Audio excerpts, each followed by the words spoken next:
Let's go Ravens! Something big is unfolding behind the scenes with Lamar Jackson and the Baltimore Ravens, and while at first it may look like just another contract adjustment, the truth is that this move could completely reshape the team's future over the next few seasons. There's a hidden strategy here that many fans haven't fully realized yet, and once you understand what the Ravens are really doing, the entire picture becomes a lot more intriguing. But before we dive into everything that's happening, make sure you hit the like button right now if you truly believe the Ravens are building a team capable of returning stronger than ever. And I want to see something in the comments from the real fans. Write this down. Stay strong, Ravens. The best is coming. Let's spread some optimism because this franchise is preparing for something big. According to Adam Schefter, the Ravens have reworked the contract of Lamar Jackson. But there's a very important detail here that many people initially misunderstood. This was not a contract extension. The team did not add new years to the deal in the sense of a long-term agreement. Instead, what the Ravens did was restructure the existing contract in a way that dramatically changes their salary cap situation. Affiliates also reported that this restructuring creates around $40 million in salary cap space for the 2026 season. For a team like the Ravens, that is a massive amount of flexibility. And this move immediately helps explain how the team has been able to move in free agency and start bringing in players like Trey Hendrickson and John Simpson, deals that have already become official. But the really interesting part is that this restructure does not prevent the Ravens from negotiating a full contract extension with Lamar Jackson later. That's huge. Normally, when a contract is restructured, it signals that both sides are done discussing that deal for the season. Typically, any major changes would have to wait until the next offseason. But in this case, the door is still open for the Ravens and Lamar Jackson to negotiate a longer-term agreement during this same offseason. Now let's talk about the numbers, because they are wild. Before the restructure, Lamar Jackson's salary cap hit for 2026 was scheduled to be about $74.5 million. That's nearly $75 million on the cap, an enormous figure for any team to manage. After the restructure, that number drops dramatically to around $34.54 million. That's a massive reduction. And it's exactly how the Ravens freed up those $40 million in cap space. However, there is a trade-off here. While the Ravens lowered the cap hit in 2026, they pushed money into the future. Lamar Jackson's cap number in 2027 jumps all the way up to about $84.49 million.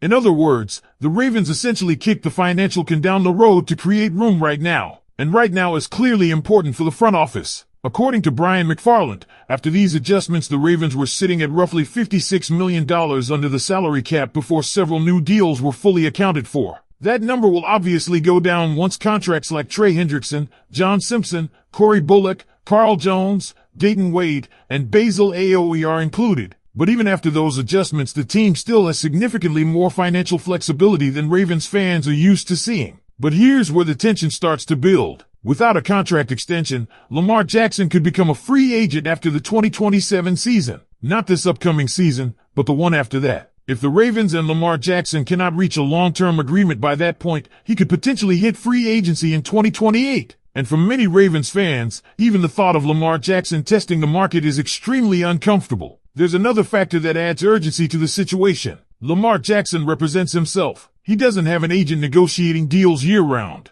And Lamar has made it very clear in the past that once the season begins, contract discussions stop completely. During the offseason, he's willing to talk numbers, contracts, and negotiations. But once the season starts, those conversations are off the table. That means the Ravens and Eric Casta are working against the clock. If they want a long-term deal done, the window to make it happen is before the season kicks off. And according to Eric Massey speaking recently, the organization still wants to get that extension completed. The interest is there. The desire is there. But time is moving quickly as free agency continues and the offseason marches closer to training camp. So now Ravens fans are watching closely. The team has created cap space. They've started adding players like Trey Hendrickson and John Simpson. They've given themselves flexibility for the present. But the bigger question remains hanging over the franchise. Will the Ravens finish the job and lock Lamar Jackson into a long-term extension before the season begins? Or are we heading toward a situation where one of the most important players in franchise history could eventually approach free agency? And that's exactly where things start to get even more interesting for the Baltimore Ravens moving forward,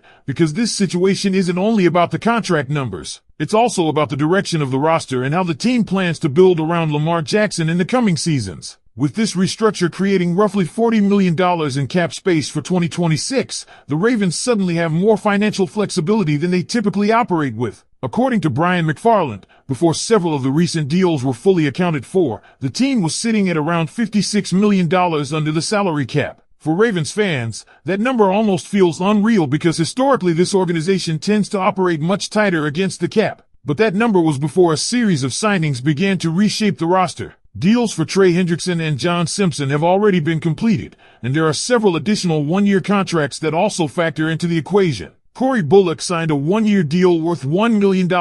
Carl Jones also came in on a one-year contract for $1 million. Dayton Wade agreed to a one-year deal for $885,000, and Basil Aoye joined on a one-year contract worth $1 million as well. All of these smaller moves may not dominate headlines, but they are part of the larger strategy. Every contract, every cap adjustment, and every roster addition is connected to the Ravens' broader objective, building a roster strong enough to compete for a Super Bowl. And that brings us to another discussion that has been circulating among Ravens fans lately, the pass rush. Even after bringing in Trey Hendrickson, some fans believe the Ravens should continue adding firepower on the edge. One proposal that surfaced suggested trading the 45th overall pick to the Arizona Cardinals in exchange for Josh Sweat. The idea behind that move is simple. Sweat recorded 12 sacks last season and carries a cap hit of about $16 million in 2026, but only around $12 million would travel with him in a trade. From that perspective, some fans see him as a potential bargain if the Ravens truly want to transform their pass rush into one of the most dangerous units in the league. And when you start imagining a rotation featuring players like Hendrickson alongside other defensive linemen already on the roster, it becomes clear why fans are excited about the possibility of strengthening that group even further. The Ravens have always prided themselves on defensive dominance, and the idea of building an overwhelming pass rush certainly fits that identity. At the same time, there are also conversations about experience and depth on the defensive line. Some supporters have suggested bringing back Calais Campbell in a limited role. The reasoning is simple. Even if he's no longer a long-term solution, his experience, leadership, and ability to contribute in a rotation could still benefit the team. Of course, the front office may also prefer to continue getting younger along the defensive line, which has been a theme across the roster in recent years. Balancing veteran presence with emerging talent is always one of the toughest challenges for any NFL team. Meanwhile, another interesting topic being discussed among fans involves the tight end position. With the roster currently thinner at that spot, some have suggested the possibility of drafting 2 tight ends in the upcoming draft. Names like Michael Trigg from Baylor, DJ Rogers from TCU, Matthew Hibner from SMU, and Roman Jones from Arkansas have all been mentioned as potential prospects. The reasoning behind that idea goes back to how the Ravens traditionally use tight ends in their offense. Baltimore often relies on multiple tight end sets, and there's also the possibility that some tight ends could take on responsibilities similar to a fullback role, especially after the team signed a blocking tight end from the Chicago Bears named Smith. So when you step back and look at the entire situation, you can see how everything connects. The Ravens restructure Lamar Jackson's contract and suddenly gain financial flexibility. That flexibility allows them to pursue free agents, strengthen the roster, and consider additional moves that could elevate the team. At the same time, the clock continues ticking toward a potential long-term extension with their franchise quarterback. And perhaps the biggest storyline hovering over all of this is the constant criticism Lamar Jackson receives from outside the Ravens community. Despite everything he has accomplished,